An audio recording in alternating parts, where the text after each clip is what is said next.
देखें बेटा, कल कल हमने जो है, आपको पता है, कल हमने जो है नेचुरल कंपाउंड का जो है पार्ट 1 किया था, जिसमें हमने जो है, आपको कल मैंने कहा था कि आज मैं आपको जो है नेचुरल गैस और पेट्रोलियम पढ़ाऊँगा।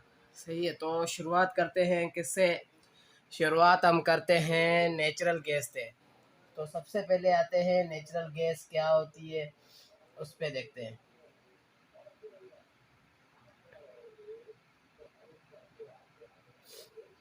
तो सबसे पहले हम शुरुआत किससे कर रहे हैं? शुरुआत हम कर रहे हैं नेचुरल गैस से। So natural gas is also one of the most natural gas natural natural gas is also natural gas is also one of the one one of the most important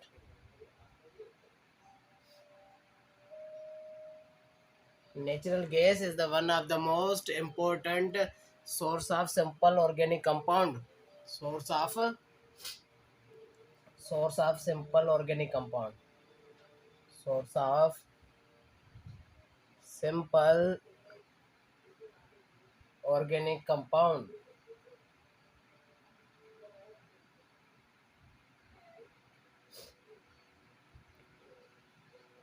तो आप देखें कि natural gas भी जो है ना, एक one of the most important source है किसका? ऑर्गेनिक कंपाउंड का। तो सबसे पहले आते हैं नेचुरल गैस पे। नेचुरल गैस की ये डेफिनेशन हो गई। और नेचुरल गैस में सबसे ज़्यादा का the major portion of natural gas major portion of natural gas is methane. Major portion of, ये कुछ नेचुरल गैस की प्रॉपर्टीज़ है, ये आपको याद करनी पड़ेंगी लाजमी। मेजर पोर्शन क्या है नेचुरल गैस का? Major portion of natural gas is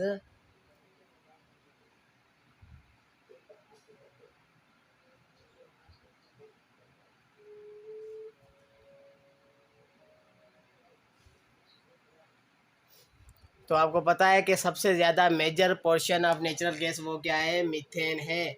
और इट इज़ फाउंड, कहाँ से हमें मिला नेचुरल गैस? हमें कहाँ से मिली नेचुरल गैस? हमें कहाँ से मिली? It is found it is found at Sui in Pakistan.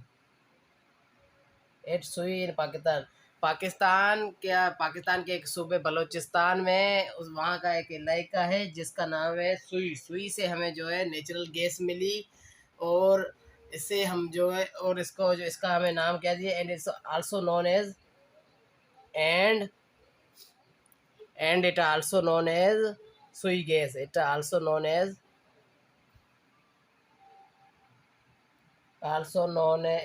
सुई गैस। और इसे हम क्या कहते हैं? इसे हम सुई गैस भी कहते हैं। और जो है नेचुरल गैस की और प्रॉपर्टीज क्या है? It is a mixture of all gases. Natural gas को हम क्या कहते हैं? It is the mixture of all gases.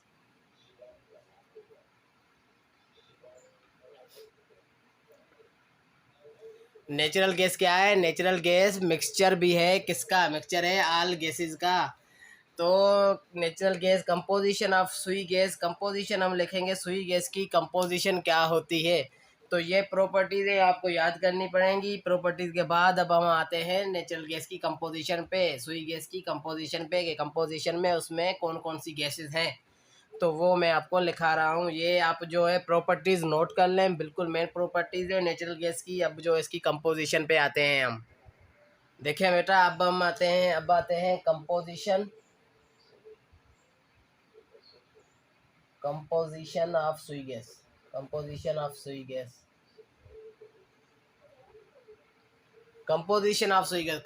में सुई गैस में सबसे पहले क्या क्या? सबसे पहले मेजर पोर्शन तो आपको पता है इसका क्या है? मीथेन है। तो सबसे पहले इसमें आता है मीथेन। सबसे पहले इसमें क्या आता है? मीथेन। उसके बाद आता है इथेन। उसके बाद आता है प्रोपेन। मीथेन, इथेन, प्रोपेन,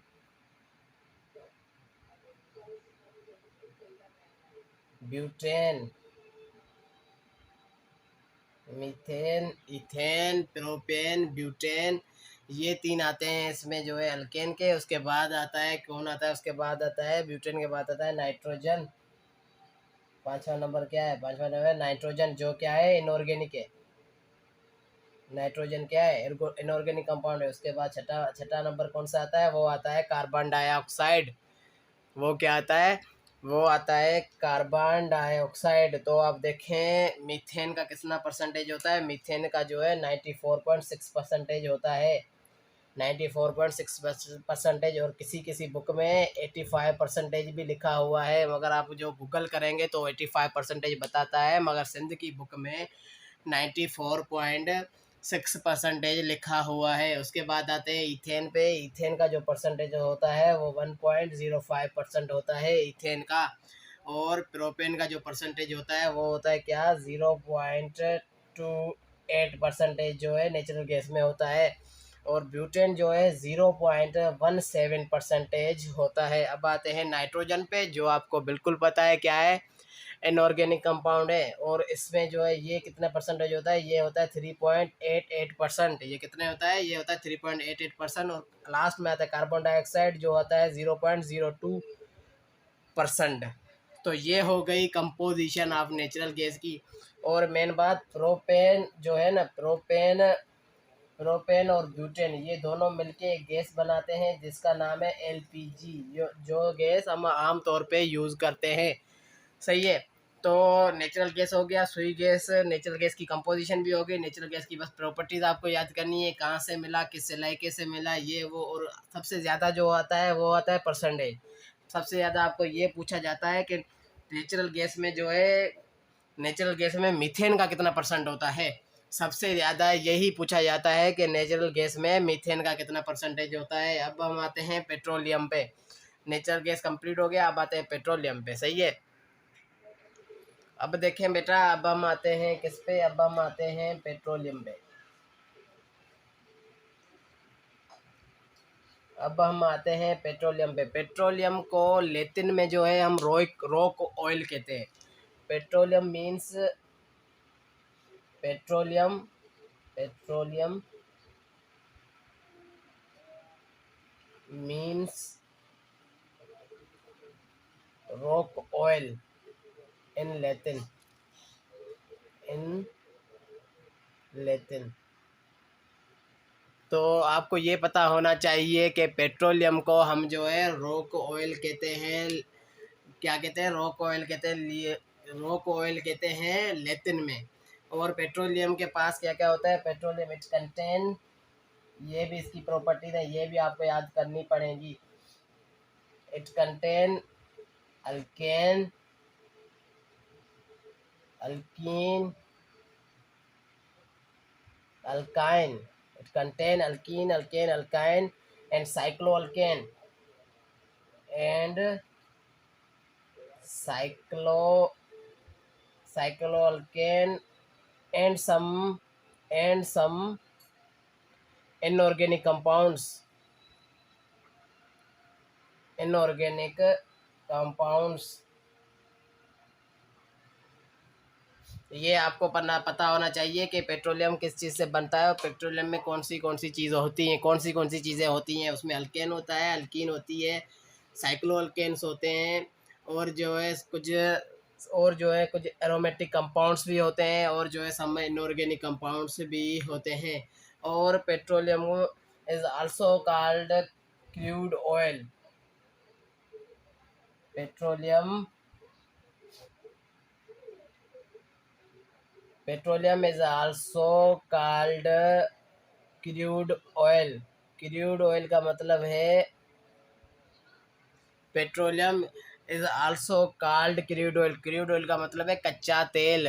उसे जो है सिंधी में हम जो है मिट्टी का तेल बोलते हैं, और अगर आप उर्दू में लेके जाएं तो पेट्रोलियम को हम जो है कच्चा तेल कहते हैं, कच्चा तेल कहते हैं। और अब जो है पेट्रोलियम की 2 प्रॉपर्टीज़ आती हैं, पहले भी मैंने आपको बताया, रिफाइनिंग और रिफार्मिंग। तो अगर हम जो है पेट्रोलियम की, अगर हम क्या करें, अगर हम पेट्रोलियम की फ्रैक्शनल डिस्टिलेशन करें, अगर हम पेट्रोलियम की अगर हम क्या करें, पेट्रोलियम की जो है फ्रैक्शनल डिस्टिलेशन करें, when when it is subjected, जब इसको हम किस में डालें, when it is subjected to fractional fractional distillation, जो है मैं शॉर्ट फॉर्म में एफटी लिख रहा हूँ। When it is subjected to fractional distillation, जब हम इसको फ्रैक्शनल डिस्टिलेशन करेंगे तो हमको पता है क्या मिलेंगे, हमें आपको पता है हमें क्या मिलेंगे, सर्वर ग्रुप सब several several ग्रुप्स मिलेंगे फ्रिक्शनल डिस्टिलेशन से। अब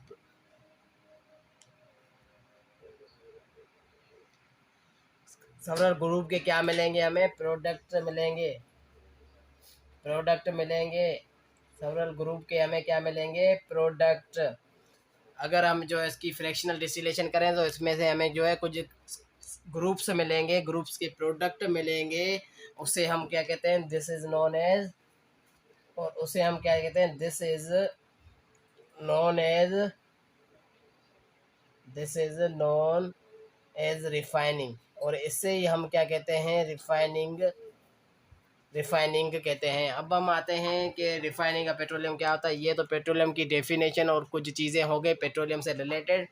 अब हम आते हैं कि रिफाइनिंग असल में कहते किसे हैं। अब हम आते हैं किस पे, अब हम आते हैं रिफाइनिंग ऑफ पेट्रोलियम पे। देखिए आप किस पे आते हैं, हम रिफाइनिंग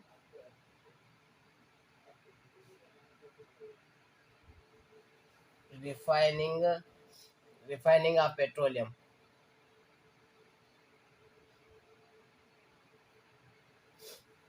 अब हम किस पे आते हैं, अब हम आते हैं रिफाइनिंग ऑफ पेट्रोलियम पे।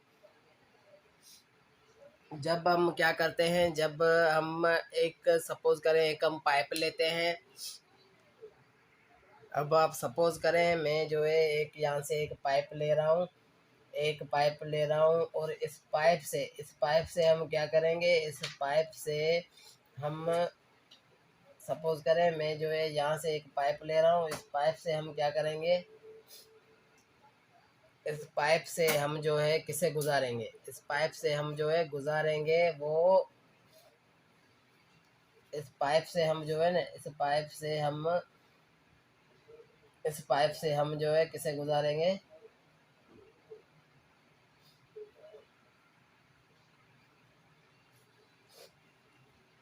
इस पाइप से हम जो है क्रूड ऑयल को गुजारेंगे। मतलब पेट्रोलियम को, अगर हम जो है पेट्रोलियम सपोज करें, ये जो है हमारे पास क्या है, ये हमारे पास पेट्रोलियम है। सपोज करें ये हमारे पास पेट्रोलियम है, उससे जो है मैंने इस पाइप से गुजारा। इस पाइप से जब मैं गुजारूंगा तो मेरे पास कितना टेम्परेचर होगा, 400 से हाई टेम्परेचर होगा। सही है, अबोव द 400 से हाई टेम्परेचर होगा। तो अगर मैं यहाँ से ऐसे गुजारता हूँ, सही है, 400 से पहले ही आप सपोज कर लें कि टेम्परेचर मेरे पास यहाँ पे जो है 31 सेंटीग्रेड है। फिर उसके बाद जो है टेम्परेचर बढ़ रहा है, 45 सेंटीग्रेड हो गया, उसके बाद जो है 60 हो गया, 75 हो गया, और सपोज करें यहाँ पे मेरे पास कितना आ गया, 200। तो जब मैं यहाँ से जो है टेम्परेचर मुख्तलिफ टेम्परेचर पे अगर जो है पेट्रोलियम को यहाँ से मैं क्रूड ऑयल को यहाँ से गुजारूंगा, तो ये क्या होगा, एक डिफरेंट टेम्परेचर पे एक एक हमें प्रोडक्ट मिलती जाएगी, और वहाँ पे वो जो है कंडेंस्ड होती जाएगी। मत सपोज करें यहाँ पे मुझे जो है 31 पे एक जो है प्रोडक्ट मिली, वो यहाँ आके यहाँ पे जो है कंडेंस्ड हो गई यहाँ पे।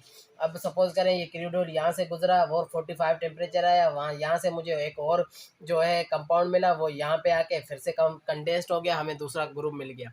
अब यहाँ से और आ रहा है, और जो है हमारे पास कितना टेम्परेचर है, 60 सेंटीग्रेड है, यहाँ पे मुझे एक और दूसरा कंपाउंड मिल गया, और वो यहाँ पे आके कंडेंस्ड हो गया। सही है।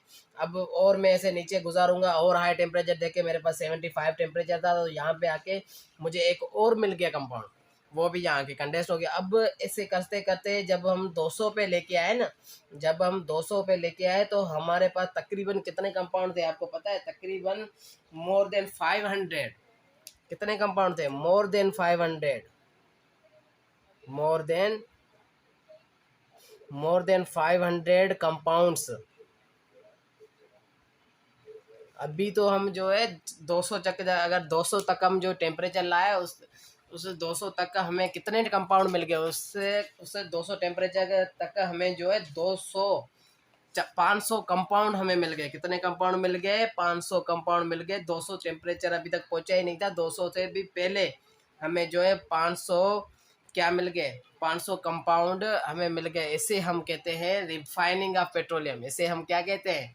इसे हम कहते हैं रिफाइनिंग ऑफ पेट्रोलियम। आप सिंध का पेज नंबर 102 पे खोलें, 102 नंबर पेज खोलें, वहाँ पे आप देखें एक टेबल बना हुआ है कितने टेम्परेचर पे हमें कौन सी चीज़ मिली है। मैं आपको जो है मेरे बुक पे जो है मैं आपको शो करवा रहा हूँ, बुक पे आप देख लें। मैं आपको जो है बुक पे शो करवा रहा हूँ। यहाँ पे देखें, ये मैंने बुक रख दी, यहाँ पे जो है देखें आप, यहाँ पे हम देखें बिलो 20 सेंटीग्रेड से पहले हमें क्या मिल गया? एक कार्बन से लेकर 4 कार्बन तक, एक 4 कार्बन से लेकर 4 कार्बन तक हमें जो है कंपाउंड मिले, जिसमें हमारे पास नेचुरल गैस थी, बॉटल गैस थी और जो है पेट्रोकेमिकल्स थे। और 20 से 60 के 60 सेंटीग्रेड तक जब मैंने उसे जो है और पेट्रोलियम को नीचे लेके आया, तो वहाँ पे मुझे जो है पेट्रोलियम ईथर और सॉल्वेंट्स मिल गया। 60 और 120 के बीच में अगर मैं उसे लेके आया पेट्रोलियम को, तो वहाँ पे मुझे जो है लिग्रोइंस सॉल्वेंट मिला। और उसके बाद 40 से 200 तक मैं लेके गया, तो वहाँ मुझे जो है गैसोलीन मिला। गैसोलीन मतलब पेट्रोल मुझे मिला। और उसके जो नीचे में लेके आया, उसके और नीचे में लेके आया, तो 175 से लेकर 325 तक अगर मैं लेके आया, तो वहाँ पे मुझे क्या मिल गया? वहाँ पे मुझे केरोसिन मिला। 250 से 400 तक लेके गया, तो वहाँ पे मुझे गैस ऑयल मिला। तो ये टेबल आपको जो है याद करना पड़ेगा। इसे हम कहते हैं रिफाइनिंग। इसे हम क्या कहते हैं? रिफाइनिंग कहते हैं। और गैसोलीन और पेट्रोल, गैसोलीन पेट्रोल मिक्सचर किसके हैं? हेक्सेन और हेप्टेन के। Gasoline and petrol are the mixture of heptane और हेक्सेन। ये भी जो है हमारे पास जो है MCQ आ सकता है, तो ये चीज़ भी आपको याद रखनी पड़ेगी। ये गैसोलीन की डिमांड पे होती है, जितनी ज़्यादा गैसोलीन हम यूज़ करेंगे उसके उतनी ज़्यादा जो है गैसोलीन की जो है प्राइस बढ़ेगी। जैसे आप देख रहे हैं, increase the usages of fuel in automobiles, aeroplane से जितने हम यूज़ करेंगे उतनी ज़्यादा जो है गैसोलीन की जो है प्रोडक्ट बढ़ेगी। तो ये आ गया रिफाइनिंग ऑफ पेट्रोलियम। अब हम आते हैं रिफॉर्मिंग। अब हम किस पे आते हैं? रिफॉर्मिंग पे। रिफॉर्मिंग क्या होती है वो आज अभी जो है मैं आपको बता रहा हूँ रिफॉर्मिंग क्या होती है। देखें बेटा, अब हम आते हैं किस पे? अब हम आते हैं, हमारा लास्ट टॉपिक है वो है रिफॉर्मिंग। लास्ट टॉपिक है हमारा वो है रिफॉर्मिंग ऑफ पेट्रोलियम। पेट्रोलियम को अच्छा बनाएं, कैसे रिफॉर्म करें।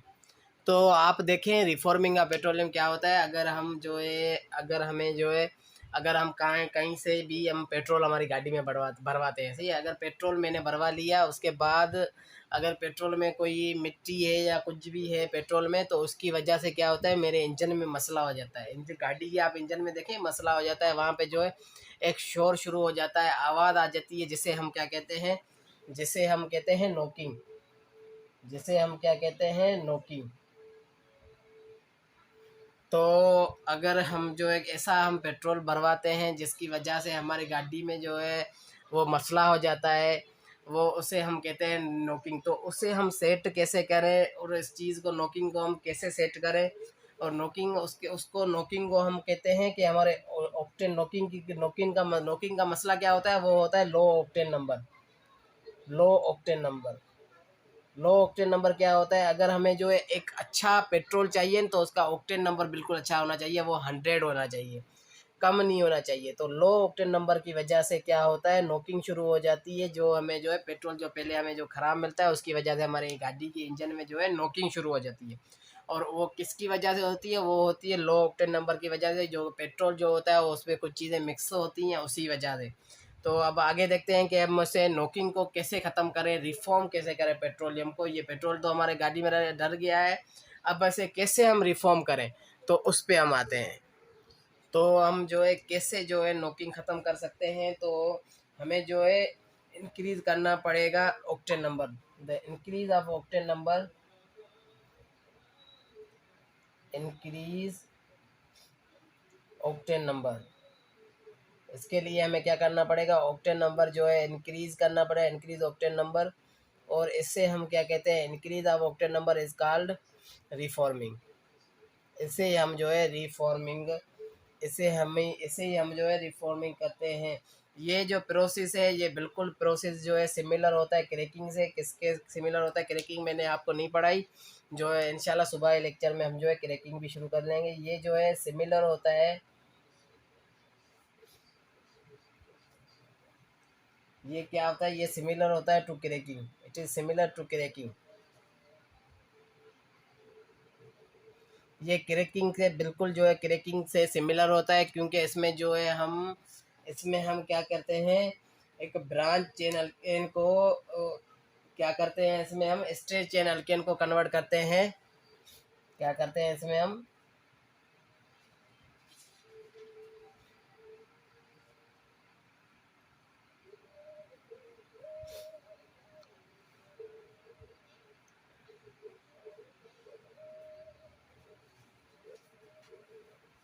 Branch straight chain alkanes convert into branch chain.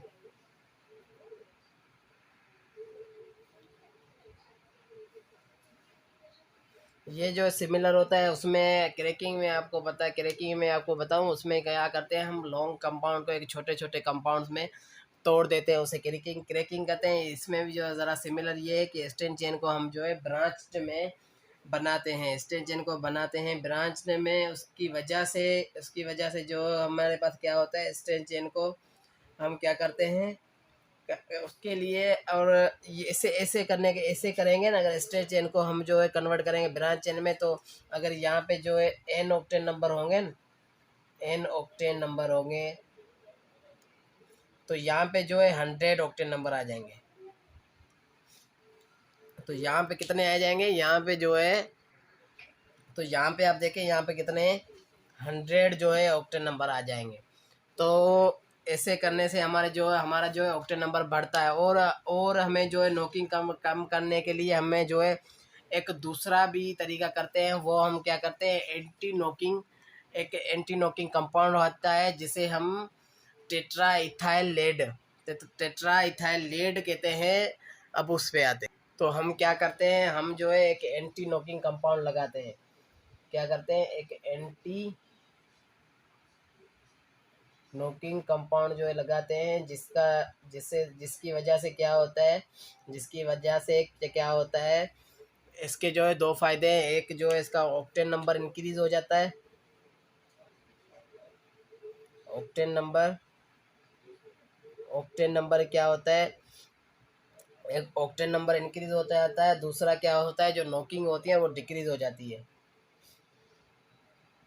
Decrease knocking, knocking जो है डिक्रीज होती है किसकी वजह से, जो एंटी नोकिंग कंपाउंड कौन सा है, एंटी नोकिंग कंपाउंड है वो है टेट्रा, टेट्रा इथाइल लेड। ये आपको जो है इसका जो है फार्मूला आपको जो है बिल्कुल याद करना पड़ेगा, क्योंकि ये जो है बहुत बार आता है। इसका जो फार्मूला जो है वो हर बार जो है आपको जो है एमसीक्यूज में पूछते हैं कि tetra ethyl lead anti knocking compound is known as anti knocking compound कौन सा होता है, एंटी नॉकिंग, और इसे हम जो है एज अ नॉक इनहिबिटर, इसे हम क्या कहते हैं, नॉक इनहिबिटर भी कहते हैं।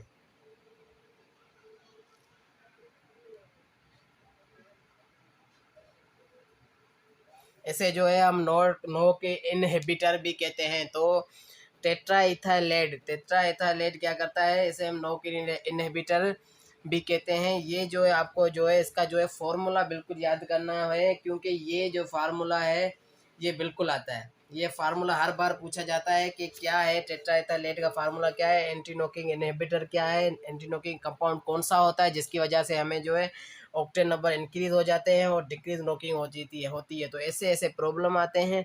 तो रिफॉर्मिंग का मतलब क्या होता है, रिफॉर्मिंग मैंने आपको रिफाइनिंग बता लिया, जिसमें हम जो है एक डिफरेंट टेम्परेचर पे डिफरेंट कंपाउंड जो है लाते हैं और उसे जो है कंडेंस करते जाते हैं, कंडेंस होते जाते हैं। और रिफॉर्मिंग क्या होता है, ऐसा हम पेट्रोल लगवाते हैं जिसमें जो है मिट्टी आ जाती है, कोई मसला होता है जिसकी वजह से हमारी गाड़ी में जो है नॉकिंग हो जाती है। उसको जो है ख़त्म करने के लिए हमारे पास दो तरीके होते हैं, पहला मैंने आपको बताया, दूसरा जो ये होता है एंटी नॉकिंग वाला। ऐसे भी हम जो है एंटी नॉकिंग कंपाउंड ऐड करके उसकी जो है नॉकिंग ख़त्म कर सकते हैं, या दूसरा एन ऑक्टेन नंबर भी बढ़ा सकते हैं। तो रिफॉर्मिंग भी हो गया, रिफाइनिंग का पेट्रोलियम हो गया, और ये जो नेचुरल कंपाउंड्स थे वो कंप्लीट आज हो गए। सुबह हम इंशाल्लाह जो है क्रैकिंग पढ़ेंगे। तो लाइक करें, शेयर करें और सब्सक्राइब करें।